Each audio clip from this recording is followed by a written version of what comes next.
इंतजार करने पहुँचे।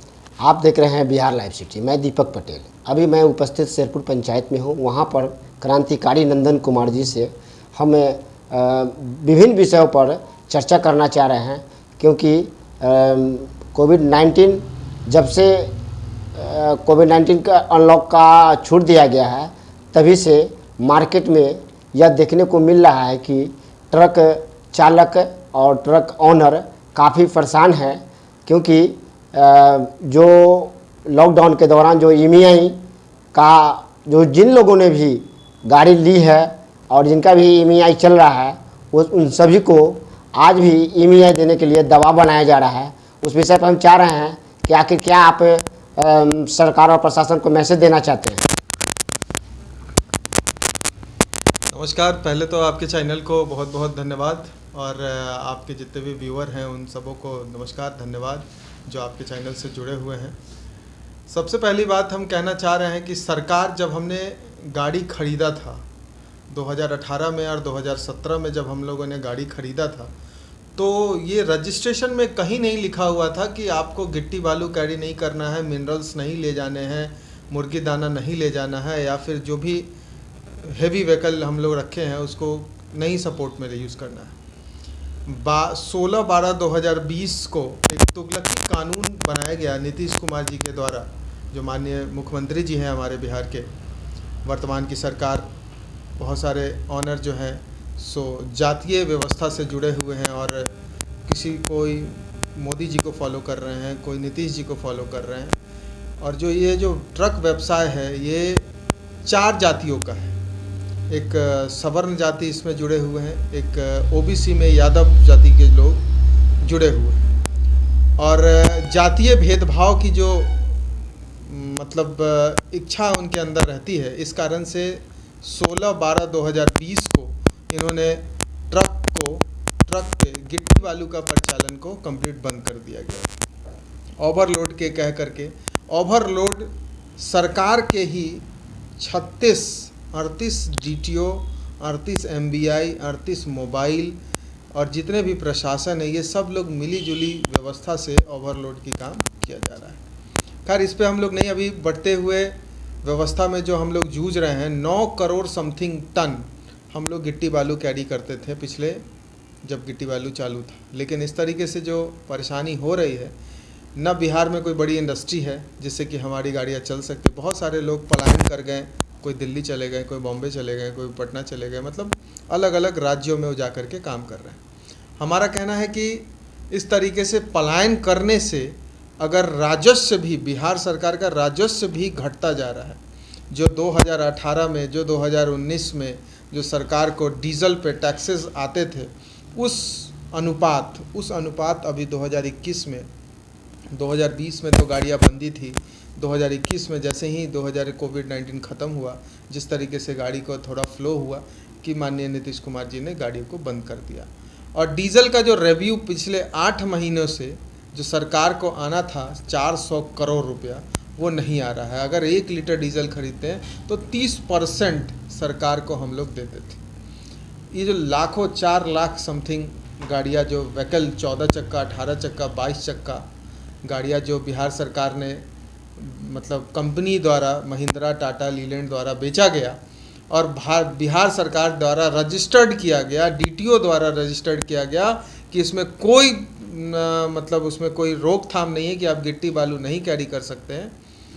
और डीजल नहीं बिकने के कारण सरकार को भी नुकसान हो रही है और हमें जो नुकसान हो रही है, हम सही से अपने ईएमआई को सुचारू रूप से फाइनेंस कंपनी को नहीं दे पा रहे हैं, जिस कारण फाइनेंस कंपनी भी एनपीए में जा रही है। जो आरबीआई से उन्होंने फाइनेंस लिया, जो हम एनपीए में जा रहे हैं और फाइनेंस कंपनी भी एनपीए में जा रही है।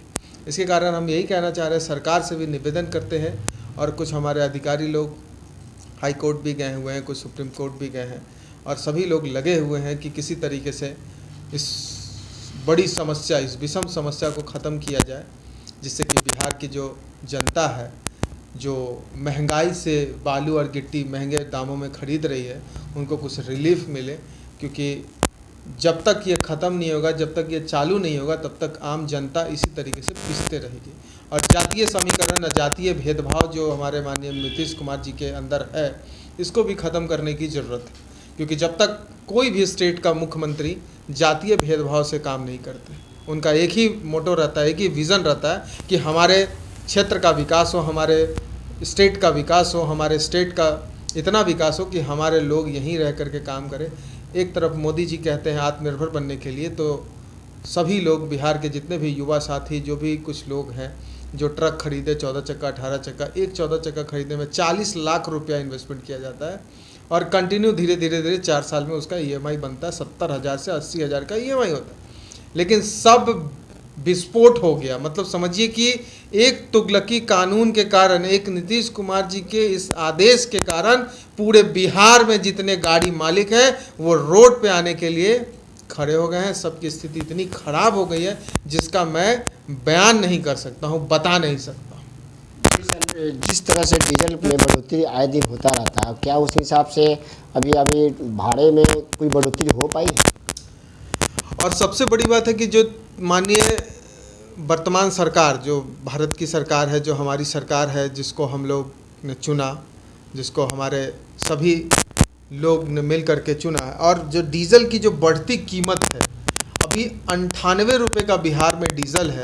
और भाड़े की जहाँ तक बात करते हैं, जो 1992 में भाड़ा था, जो 2005 में भाड़ा था, जो 2003 में भाड़ा था, वो आज मुजफ्फरपुर में अगर आप कहीं किसी इंडस्ट्री में जाएंगे, किसी बेला इंडस्ट्री में जाएंगे, कल हमारे द्वारा और हमारे एसोसिएशन के द्वारा, हमारे मित्र के द्वारा और हम सभी एसोसिएशन के जितने भी सदस्य थे, सभी लोग बेला इंडस्ट्रियल एरिया में जाके जितने भी बड़े इंडस्ट्रीज़ हैं, जैसे आईबीज़ हो गई, पशुपति हो गए, शालीमार हो गए, महाराष्ट्र हो गया, मेहता हो गया, इन तमाम फैक्ट्री इंडस्ट्री में जा कर के अपने समस्याओं का सॉल्यूशन पूछा कि ये कम भाड़ा में आप गाड़ी भेजते हैं, जिसका अनलोडिंग ख़त्म किया जाए, लोडिंग ख़त्म किया जाए, भाड़ा को इंक्रीज़ किया जाए।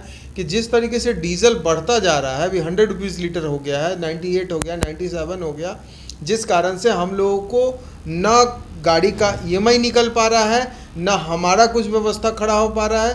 तो फैक्ट्री वाले ने काफ़ी मतलब सिंपैथी रूप से हमको देखा और बोला कि इस भाड़े विषय पे ज़रूर सोचा जाएगा, और हमें लगता है कि भाड़ा बढ़ना चाहिए, 4 रुपये प्रति किलोमीटर होना चाहिए, 5 रुपये प्रति किलोमीटर होना चाहिए, जिससे कि गाड़ियों का भी लाइफ बढ़ता रहे। और सबसे बड़ी बात है, मैं शाहनवाज हुसैन से भी कहना चाहता हूं कि आप इंडस्ट्रियल मिनिस्टर हैं बिहार के, आप चाहते हैं कि बिहार में इंडस्ट्री लगे। अगर आप इंडस्ट्री बनाते हैं, बहुत अच्छी बात है, आपको मैं हृदय से मानता हूं और कहता हूं कि आप बहुत ज़्यादा इंडस्ट्री लगाएं, जिससे कि हमारे जो युवा साथी हैं, जो बेरोजगारी हमारे बिहार के, वो ख़त्म हो जाए। लेकिन आप प्रोडक्ट बनाएंगे और प्रोडक्ट को ट्रांसपोर्ट कैसे करेंगे? जब हमारी गाड़ियाँ ख़त्म हो जाएगी, जब हमारे मित्र की गाड़ियाँ ख़त्म हो जाएगी, जब हमारे बिहार की गाड़ियाँ ख़त्म हो जाएगी, तो हम सामान जो आप फैक्ट्री इंडस्ट्री बनाएगी उसको दिल्ली, बम्बई, आगरा और गुजरात और गुवाहाटी ट्रांसफ़र कैसे करेंगे? इस विषय पे भी सोचना होगा शाहनवाज हुसैन जी को। और मैं बहुत जल्द शाहनवाज हुसैन से मिल करके इस विषम समस्या को भी बताऊंगा और उनसे विचार विमर्श करके इस व्यवस्था को ठीक करने के लिए सरकार को कहूँगा। और नीतीश कुमार जी से यही विनती है, नम्र विनती है कि डीजल के टैक्सेस में थोड़ा कमी करें और थोड़ा रेट घटाया जाए। बहुत बहुत धन्यवाद। आप देख रहे थे बिहार लाइव सिटी।